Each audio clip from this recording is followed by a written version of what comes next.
नंदुरबार शहरात काल रात्री गोवंश तस्करीच्या घटनेवरून 2 गटांमध्ये झालेल्या तुफान हाणामारीमुळे शहरात काही काळ तणावाचे वातावरण निर्माण झाले होते। या घटनेत 4 ते 5 युवक गंभीर जखमी झाले आहेत। जखमींवर जिल्हा सामान्य रुग्णालयात उपचार सुरू आहेत। या प्रकरणी आतापर्यंत 15 जणांना ताब्यात घेण्यात आले आहे। काल मध्यरात्री विसरवाडी येथून नंदुरबारला गो तस्करी होत असल्याची माहिती गोरक्षकांना मिळाली। यावरून गोरक्षकांनी सदर गाडी थांबवून चौकशी केली असता दुसऱ्या गटातील युवकांनी तेथे येऊन वाद घालत हाणामारी केली। या प्रकरणी शहर आणि तालुका पोलीस ठाण्यात मारहाण, दंगल आणि सार्वजनिक मालमत्तेचे नुकसान अशा वेगवेगळ्या स्वरूपाचे गुन्हे दाखल करण्यात आले आहेत। पुढील तपास पोलीस करत आहेत। घटनेची माहिती मिळताच पोलीस यंत्रणा सतर्क झाली। कोणतीही अनुचित घटना घडू नये यासाठी शहरातील संवेदनशील भागात पोलीस बंदोबस्त वाढवण्यात आला आहे। काल रात्री झालेल्या हाणामारीच्या प्रकरणात आतापर्यंत 15 जणांना ताब्यात घेण्यात आले आहे।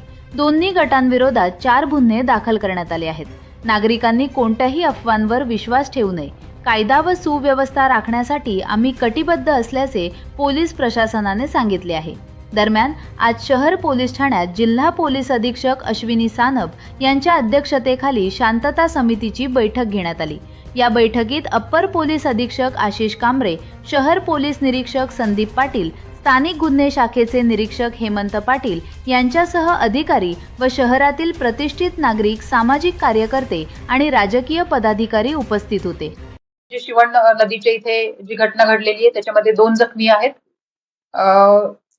भरधाव गाडी जी इतरांच्या अंगावर गेली त्याच्यामध्ये 3 जखमी हॉस्पिटलला ऍडमिट आहेत आणि 4 इसमांना किरकोळ उपचार करून सोडून देण्यात आलेला आहे। प्राथमिक उपचार करून सोडून देण्यात आलेले आहेत। ते किरकोळ जखमी आहेत।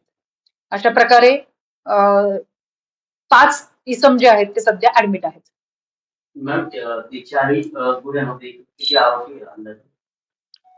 रायटचे गुन्हे आहेत त्याच्यामध्ये 8 ते 10 इसम असं प्रत्येक गुन्ह्यात म्हटलेलं आहे। त्याप्रमाणे आपण 8 ते 10च आहेत की अजूनही काही इसम त्याच्यामध्ये आहेत हे तपास करून त्याप्रमाणे आपण आता त्यांना ताब्यात घेणार आहोत।